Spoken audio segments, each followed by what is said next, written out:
நீதித் தலைவர்கள் நூல் அதிகாரம் 6. இஸ்ரேல் மக்கள் ஆண்டவரின் பார்வையில் தீயதெனப்பட்டதை செய்தனர். அவர்களை ஆண்டவர் மிதியானியரிடம் 7 ஆண்டுகள் ஒப்படைத்தார். மிதியானியரின் ஆட்சியில் இஸ்ரேலர் கொடுமைப்படுத்தப்பட்டனர்.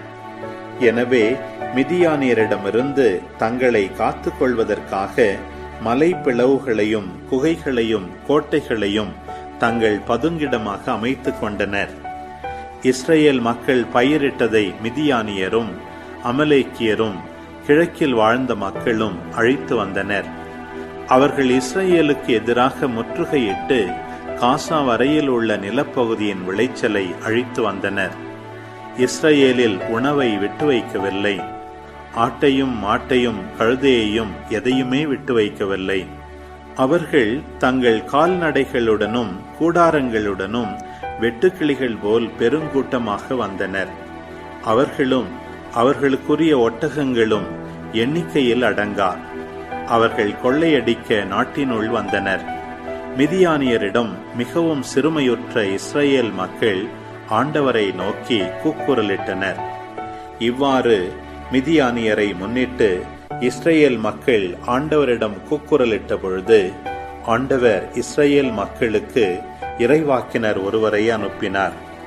அவர் அவர்களுக்கு கூறியது: இஸ்ரேலின் கடவுளாகிய ஆண்டவர் கூறுவது இதுவே: நான் உங்களை எகிப்திலிருந்து வெளிக்கொணர்ந்தேன். உங்கள் அடிமைத்தனத்தின் வீட்டிலிருந்து வெளியே அழைத்து வந்தேன். எகிப்தியரின் கையிலிருந்தும் உங்களை நசுக்கியோர் அனைவரின் கையிலிருந்தும் உங்களை நான் மீட்டேன். அவர்களை உங்கள் முன்னிருந்து விரட்டிவிட்டு அவர்கள் நிலத்தை உங்களுக்கு கொடுத்தேன். நானே உங்கள் கடவுளாகிய ஆண்டவர். நீங்கள் வாழும் நாட்டில் உள்ள அம்மோனியரின் தெய்வங்களை வணங்காதீர்கள் என நான் உங்களுக்கு கூறியிருந்தேன். நீங்களோ என் குரலை கேட்கவில்லை. பின்பு ஆண்டவரின் தூதர் ஒபிராவில் உள்ள ஒரு கருவாலி மரத்தடியில் வந்து அமர்ந்தார். அந்த மரம் அபியேசர் குடும்பத்தவரான யோவாசுக்கு சொந்தமானது. அவர் மகன் கிதியோன் மிதியானியரிடமிருந்து கோதுமையை மறைப்பதற்காக திராட்சை ஆலையில் கதிர்களை அடித்துக் கொண்டிருந்தார். ஆண்டவரின் தூதர் அவருக்கு தோன்றி, வலிமை மிக்க வீரனே, ஆண்டவர் உன்னோடு இருக்கிறார் என்றார். கிதியோன் அவரிடம், என் தலைவரே, ஆண்டவர் எம்மோடு இருக்கிறார் என்றால் ஏன் இவையெல்லாம் எமக்கு நேரிடுகின்றன? ஆண்டவர் எம்மை எகிப்து நாட்டிலிருந்து வெளியே கொண்டு வரவில்லையா என்று கூறி எங்கள் தந்தையர் எமக்கு வியந்துரைத்த அவரது வியத்தகு செயல்கள் எல்லாம் எங்கே? இப்பொழுது ஏன் ஆண்டவர் எம்மை இப்படி கைவிட்டு விட்டார்? எம்மை மிதியானியரின் கைகளில் ஒப்படைத்து விட்டாரே என்றார். ஆண்டவர் அவர் பக்கம் திரும்பி, உன்னுடைய இதே ஆற்றலுடன் செல்வாய். மிதியானியர் கையிலிருந்து இஸ்ரேலை நீ விடுவிப்பாய். உன்னை அனுப்புவது நான் அல்லவா என்றார். கிதியோன் அவரிடம், என் தலைவரே, எவ்வழியில் நான் இஸ்ரேலை விடுவிப்பேன்? இதோ மனாசேயிலேயே நலிவுற்று இருப்பது என் குடும்பம். என் தந்தை வீட்டிலேயே நான் தான் சிறியவன் என்றார். ஆண்டவர் அவரிடம், நான் உன்னோடு இருப்பதால் நீ தனி ஒரு ஆளாக மிதியானியரை வெல்வாய் என்றார். கிதியோன், உம் பார்வையில் எனக்கு தயவு கிடைத்துள்ளது என்றால் நீர்தான் என்னுடன் பேசுகிறவர் என்பதற்கு அடையாளம் ஒன்று காட்டும். நான் உம்மிடம் திரும்பி வந்து எனது உணவு படையலை கொண்டு வந்து உம் திருமுன் வைக்கும் வரை இவ்விடத்தை விட்டு அகலாதீர் என்றார். அவரும், நீ திரும்பும் வரை நான் இங்கேயே இருப்பேன் என்றார். கிதியோன் வந்து ஆட்டுக்குட்டியையும் 20 படி அளவுள்ள ஒரு மரக்கால் மாவால் புளியாத அப்பத்தையும் தயார் செய்தார். பிறகு அவர் இறைச்சியை ஒரு கூடையிலும் குழம்பை ஒரு சட்டியிலும் எடுத்துக்கொண்டு அந்த கருவாலி மரத்தடிக்கு வந்து அவரிடம் கொடுத்தார். கடவுளின் தூதர் அவரிடம், இறைச்சியையும் புளியாத அப்பத்தையும் கொண்டு வந்து இப்பாறை மீது வைத்து குழம்பை ஊற்று என்றார். அவரும் அவ்வாறே செய்தார். ஆண்டவரின் தூதர் தம் கையில் இருந்த கோலின் முனையால் இறைச்சியையும் புளியாத அப்பத்தையும் தொட்டார். பாறையிலிருந்து நெருப்பு எழும்பி இறைச்சியையும் புளியாத அப்பத்தையும் எரித்தது. ஆண்டவரின் தூதர் அவர் பார்வையிலிருந்து மறைந்தார். அப்போது கிதியோன் அவர் ஆண்டவரின் தூதர் என அறிந்து கொண்டார். கிதியோன், ஐயோ, இவர் என் தலைவராகிய ஆண்டவர்! ஆண்டவரின் தூதரை நேருக்கு நேராக நான் பார்த்துவிட்டேனே என்றார். ஆண்டவர் அவரிடம், உனக்கு நலமே ஆகுக, அஞ்சாதே, நீ சாக மாட்டாய் என்றார். கிதியோன் அங்கே ஆண்டவருக்கு ஒரு பலிபீடம் கட்டி எழுப்பினார். அதை நலம் நல்கும் ஆண்டவர் என அழைத்தார். அது இந்நாள் வரை அபியேசர் குடும்பத்தவருக்கு சொந்தமான ஒபிராவில் உள்ளது. அவ்விரவில் ஆண்டவர் அவரிடம், உன் தந்தைக்கு சொந்தமான ஓர் இளங்காளையையும் 7 வயதுள்ள மற்றொரு காளையையும் தேர்ந்தெடுத்துக்கொள். உன் தந்தைக்கு சொந்தமான பாகாலின் பீடத்தை இடித்து எறி, அதை அடுத்துள்ள அசேரா கம்பத்தை வெட்டி வீழ்த்து. உன் கடவுளாகிய ஆண்டவருக்கு இக்கோட்டையின் உச்சியில் முறையாக ஒரு பலிபீடம் கட்டு. 2வது காளையை கொண்டு வந்து நீ வெட்டிய அசேரா கம்பத்தை விறகாக்கி எரிபலியாக செலுத்து என்றார்.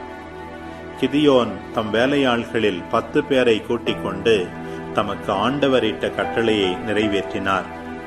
அவர் தம் தந்தை வீட்டாருக்கும் நகர மக்களுக்கும் அஞ்சி அதை பகலில் செய்யாமல் இரவில் செய்து முடித்தார்.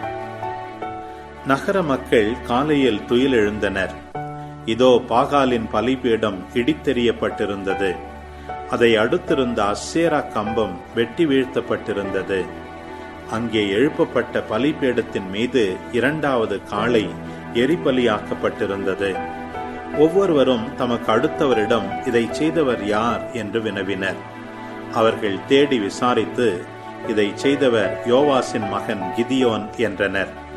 நகர மக்கள் யோவாசிடம், உன் மகன் கிதியோனை வெளியே கொண்டு வா, அவன் சாக வேண்டும், ஏனெனில் அவன் பாகாலின் பலிபீடத்தை தகர்த்தெறிந்தான், அதை அடுத்திருந்த அசேரா கம்பத்தை வெட்டி வீழ்த்தினான் என்றனர். யோவாசு தம்மை எதிர்த்து வந்த அனைவரிடமும், நீங்கள் பாகாலுக்காக போராடுகிறீர்களா? அவனை காப்பாற்றப் போகிறீர்களா? பாகாலுக்காக போராடுபவன் காலைக்குள் கொல்லப்படுவான். பாகால் கடவுளாக இருந்தால் தன் பலிபீடத்தை தகர்த்தவனோடு அவனே போராடி கொள்ளட்டும் என்றார். தன் பலிபீடத்தை தகர்த்தெறிந்த இந்த மனிதனோடு பாகாலே போராடி கொள்ளட்டும் என்று கூறி அவர்கள் கிதியோனுக்கு எருபாகால் என்று அந்நாளில் பெயரிட்டனர். எல்லா மிதியானியரும் அமலேக்கியரும் கிழக்கில் வாழும் மக்களும் ஒன்று கூடி யோர்தானை கடந்து இஸ்ரேல் பள்ளத்தாக்கில் பாளையம் இறங்கினர். ஆண்டவரின் ஆவி கிதியோனை ஆட்கொண்டது. அவர் எக்காலம் ஓதி அபியேசர் குடும்பத்தவரை தம்மை பின்பற்றி வருமாறு அழைத்தார்.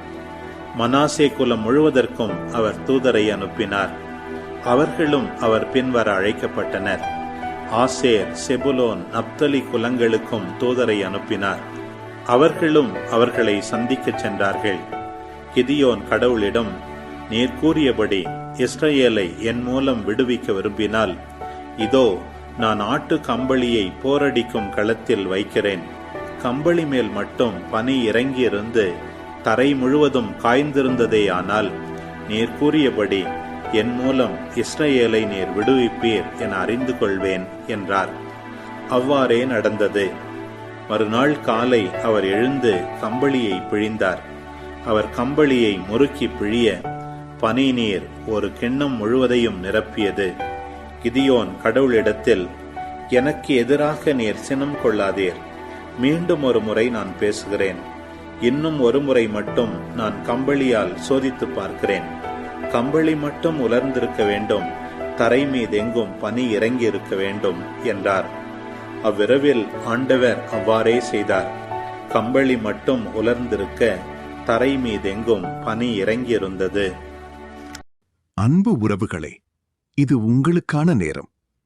இக்காணொளியில் ஒலி வடிவில் நீதி தலைவர்கள் புத்தகம் 6ஆம் அதிகாரத்தை முழுமையாக பார்த்தும் கேட்டும் ஜெபித்தும் இருப்பீர்கள். இன்றைய இறை வார்த்தையின் அடிப்படையிலான கேள்வி: இஸ்ரேல் மக்கள் பயிரிட்டதை யார் அழித்து வந்தனர்? பதில்களை கமெண்ட்ஸில் பதிவு செய்யவும். இதுபோன்ற வீடியோக்களை தொடர்ந்து காண இந்த வலைதளத்தை சப்ஸ்கிரைப் செய்யவும். மேலும் லைக் கொடுத்து எங்களை ஊக்கப்படுத்தவும். இப்பதிவுகளை மற்றவரோடு பகிர்ந்து ஷேர் செய்து நாளும் திருவிவிலியத்தின் ஒரு அதிகாரத்தை வாசிக்கவும், கேட்கவும், பார்க்கவும் நீங்கள் உதவிடலாம். மீண்டும் அடுத்த காணொளியில் சந்திப்போம். இந்த நாள் இனிய நாளாய் அமையட்டும். இறைவன் உங்களை ஆசீர்வதிக்கட்டும்.